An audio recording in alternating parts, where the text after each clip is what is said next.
You wanted the best. You've got the best podcast. The hottest podcast in the world. The Chris Voss Show, the preeminent podcast with guests so smart you may experience serious brain bleed. The CEOs, authors, thought leaders, visionaries, and motivators. Get ready. Strap yourself in. Keep your hands, arms, and legs inside the vehicle at all times, because you're about to go on a monster education roller coaster with your brain. Now, here's your host, Chris Voss. I'm Chris Voss here from thechrisvossshow.com. Ladies and gentlemen, there are latest things that makes official. Welcome to 16 years and 2,500 episodes. Going on another 16 years and another 2,500 episodes. Boy, my back is tired when I say that, but it's for the love of making the world better and improving the quality of everyone's life out there. So be sure to refer the show to your family, friends, and relatives. Go to goodreads.com/Chris Voss, LinkedIn.com/Chris Voss, Chris Voss 1 on the TikTokity, and Facebook.com/Chris Voss. Opinions expressed by guests on the podcast are solely their own and do not necessarily reflect the opinions of the host or the Chris Voss Show. Some guests of the show may be advertising on the podcast, but it is not an endorsement or review of any kind. Today's featured author comes to us from bookstolifemarketing.co.uk. With expert publishing to strategic marketing, they help authors reach their audience and maximize their book success. Today, an amazing young lady on the show. We're going to be talking about two of her books. The first one is called It Could Be Worse, out November 17th, 2020 by Genene Stradling. And her other book we're going to be talking about as well, Chance for Solinea, out December 11th, 2019. We're going to get into it with her and all the good stuff about her book and some of the wonderful things that are inside of it. So she was raised as a farmer's daughter and became a soldier's wife who lived almost her whole life in Arizona. Taught in schools for 18 years, from a preschool in my home to in her home, I should say, and 8 years to 8 years in the special education department of the high school level, where she got lots of stories that she used in her books. Got a love life experience. Welcome to the show. How are you, Genene? I'm doing great, Chris. Thank you. Thank you. Give us any .coms or social media websites maybe you want people to check you out on or get to know you better. No, I don't have anything like that. Okay, sounds good. They can order the book off of Amazon or wherever fine books are sold. So give us a 30,000 overview about either one of these books or both of them. I think you want to talk both. Yes, I do, because they both go together. They're all both about the same girl, Solinea, and my books embody the struggle and the resilience of today's teenagers. I worked with, like you said, in the high school for 8 years in the learning strategies department, and working with kids, teenagers mostly, and young adults. And I hear so many stories of how abandonment, feeling so alone, and struggling with life. And my heart just goes out to them. I want to make a difference to some lives. And so I hope by depicting this deepness of their troubles and putting them with a little bit of light, fun things that teenagers deal with, pretty much coming of age and having to forgive, and especially when they're dealing with fractured families and things like that seem to be increasing and happening more and more. And this book is for young adult readers, for parents, and for educators. Okay, so for educators too, then. So let's kind of lead off with It Could Be Worse. Tell us about, is the character the same in that book as is in the A Chance for Solinea? Yes. Okay. It's just a sequel. It's actually a sequel to it. Okay, so it's part 2. Let's lead off then with A Chance for Solinea, since that's book 1. Tell us about Solinea. Tell us about this character and what maybe kind of the setting is that she's going through. Okay, A Chance for Solinea, I start kind of in the middle of the story, where she's been abandoned for several years, and she's in high school trying to find her way he lives in abject poverty and having to deal with not feeling accepted, which a lot of teenagers, young adults, don't feel accepted, have a hard time with that. And she does, there are some things that happen in her story that are fun. As she tries to become a part and feel included. One of the fun parts that a lot of people talk about is she is in the dance festival and her skirt falls off in the middle of the dance. And so she has to deal with that. And it's just kind of a lighthearted story. Okay. And so we go through the adventures of her trying to survive, her trying to navigate school, and the pressure is probably there. I mean, kids are vicious to each other in school. It's quite the and so they're not I can imagine something like that. This singing, you feel shame, and so she's got to survive this. And of course, is she navigating the foster program, or what's going on with her there? Well, they have, I guess, a foster program, but she was actually left with her stepfather. Okay. Who has a hard time dealing with his own problems. And he tries to take care of her because he has that feeling of obligation, but he doesn't know what to do and he doesn't really understand. So she's pretty much left on her own. Yeah. That's a tough thing because that's a real pivotal point in a woman's, most of youth is a pivotal point for women as they grow and they try and find their way through life. I mean, they're dealing with their bodies and they're dealing with, women aren't nice to each other sometimes. They can be pretty vicious to each other. And so they're probably dealing with, in high school, that whole thing, the mean girls, I think they called them, I would imagine. And I hope this is relatable to a lot of people because, they are going through a lot of the same struggles that I tried to embody in the story. There you go. So what prompted you to write the books? What was the motivator that said, I need to write a book and I need to try and tell a story to help others? I loved writing all my life and studied, did some online courses. But working with the teenagers in high school and hearing their stories, I wanted to help them, but there wasn't a whole lot. We are not allowed to do a lot of things. You have to really keep it careful when you're working in a school environment. And so I just wanted to put their story out. And maybe they could relate to it and it would give them hope and encouragement that things like this do happen, but there is hope at the end if they can just hang on and just keep struggling through and just make a difference in their lives. And that was my goal. So as we move to the second book that's in the series, It Could Be Worse, what's going on with her in that book? People, after they got the first book, they said, so what happens to Solinea? And that got me to write. That's good. Everyone wanted to know more. Yeah. So anyway, I started out at the very beginning when her mother first left her and went through all the times when they went from town to town because her stepfather was just trying to find himself. He was really hurt. And so she was drug along with him and trying to find her way in different schools, in different environments. And it's just, then I embodied the chance for Solinea, where they broke down. And finally, she starts finding they find people that actually help them.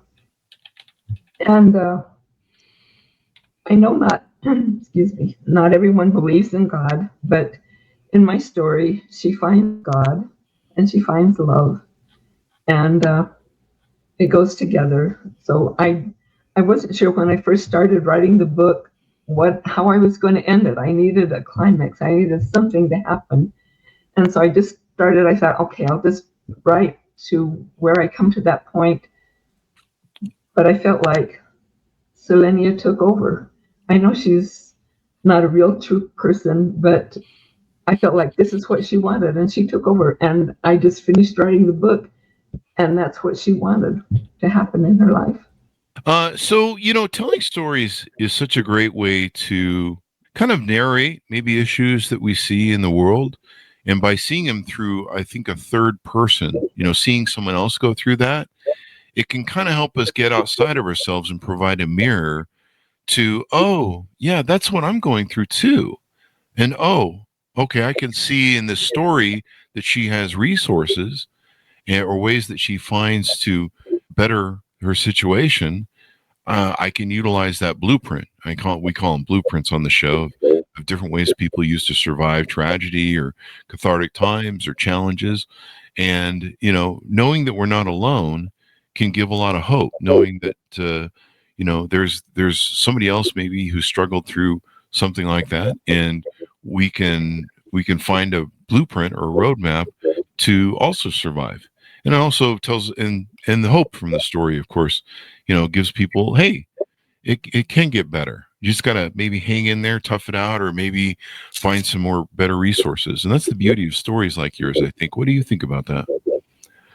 Well, this is true. And in the story, she keeps finding people that are really worse off than she is. And she realizes that there's a lot of stuff going on in the world and in people's lives. And she really doesn't have it as bad as some other people. And that's what I hope, that sometimes some people that are going through bad things can see this and say, my life really wasn't that bad. I'm not as bad off as she is, but I have hard things. If she can hang in there and forgive and find happiness and hope, then maybe I can too. Yes. Yeah. I have made just a little scene that I would like to show you. This is the part from the story, if I can include that. Sure. Okay. Do you want to read that? It's a video, a little that I've made, so I'm just going to put it on. Okay. I'm going to share this. I think I may have to hit a button to put it on show. There we go. I see that. I'm going to add that to the stage.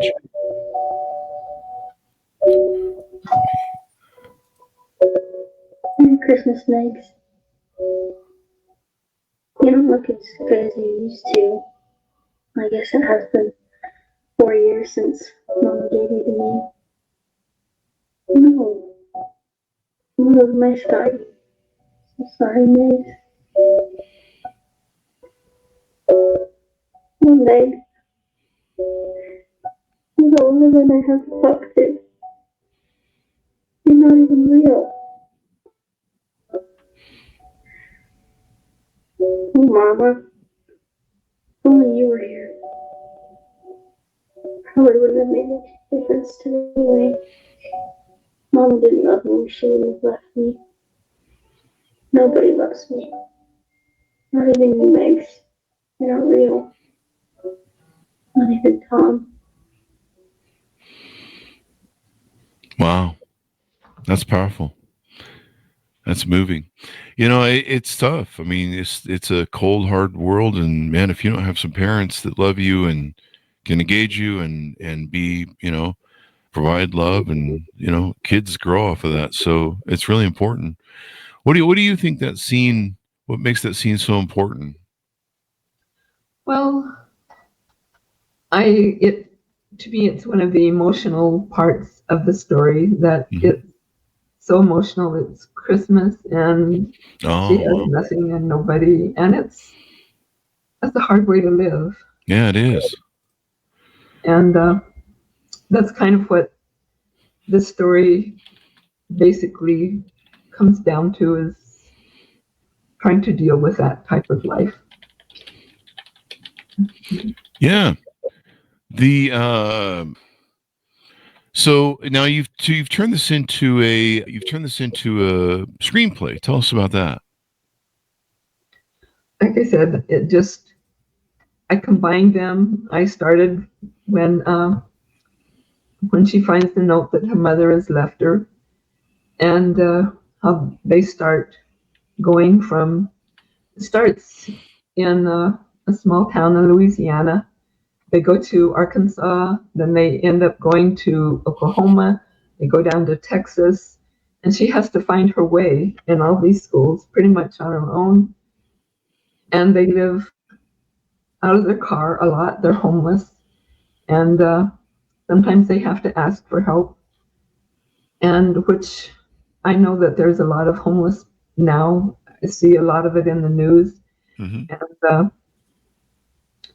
they decide that he wants to go to California, Mm-hmm. and they break down in a small town in Arizona, in Holbrook, and that's where people start, where things happen that actually come into their lives, and it feels so good for things to start going right instead of dealing with problems over and over and over again, which we do in our lives a lot, and I know this, but that's what happens. And then, like I said, the people that find her are very Christian and take care of her and help her find that God is there, God is listening, and the reason she is there is so that she can help her. And she does, like I said, you gotta have romance in a story somewhere, especially a teenager. Yeah. That's part of hope and finding the good ending. Good ending. And it's maybe not a happily ever after, but it is a good ending. And that's what makes a story good, is if it ends good, I'll put up with anything else if it has a good ending. Yeah. Bing, bada, boom. Yeah. Now, with the screenplay, are you hoping someone in Hollywood picks it up? Did you write the screenplay yourself? Exactly, I did, and I know it's not perfect, but I'm hoping that there is someone that can see the possibility, see my hope, see my desire to make a difference, and can understand and can take it, because yes, I wrote it myself, and can do something with it and make a production that will make a difference in people's lives and be able to help people to have hope and to find some peace and happiness in their lives. Peace and happiness is always good. All right. Exactly. Always good. Very good. So now, what else would you want people to know about the books? And is there any future books? Is there book 3 maybe in the works anywhere? Well, like I said, I've loved writing, so yeah, I have about 5 or 6 other books that I've written. But when I first started trying to publish books, they didn't have all these self-publishing companies and not so many scam publishers, and so most of them want a lot of money. I've spent over $15,000 in trying to have them published and promoted, and I just don't really have the money to keep doing that. Yeah. So I'm just hoping that there's someone that will see this podcast and be able to have a desire to take it and make it into a video that will be available to people. It seems like nowadays people don't read books as much as they used to. Videos are kind of the main way you can reach out and help other people and touch their lives. Yeah, most definitely. It's but we have a lot of people that still write and read books on the show. I think there's a segment of people that still really enjoy that sort of thing. So yeah. Anything more we want to cover? Well, we have you on the show to talk about the books. Maybe just because I talk to people and they say, when I tell them I've had some books published, they say, "Oh, I've always wanted to publish a book or something like this." I've really done it. And I always tell them, if you have a desire to, and you love writing, then you need to promote yourself. You need to develop your writing and do it. And but you got to have patience because there's a lot of people out there that are writing books, and so you have a lot of competition. If you develop your writing and you polish it and you do the best you can, you need to try to.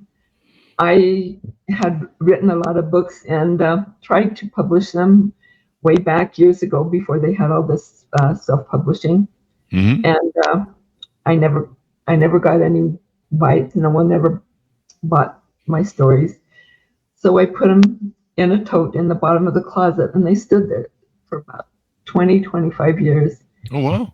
And then I heard an advertisement on the radio said, "Have you written a book and would like to get it published?" And I felt like it was talking to me. Yeah. And I published a couple of books, and that's what I need. I would like people that want to write stories that they should, but and you finally got around to it. Yeah, I got around to it. There you go.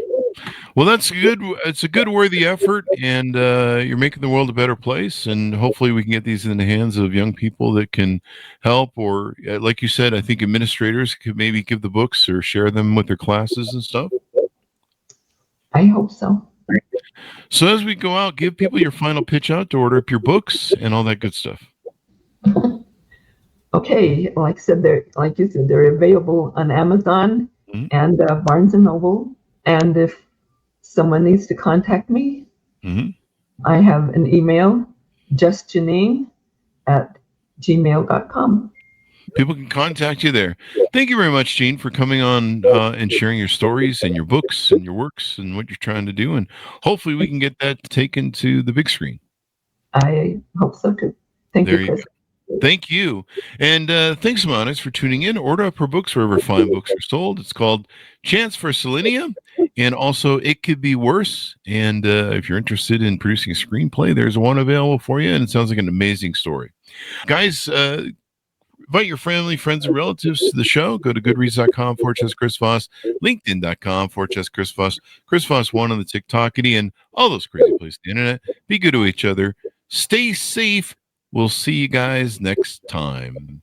And that should have us out.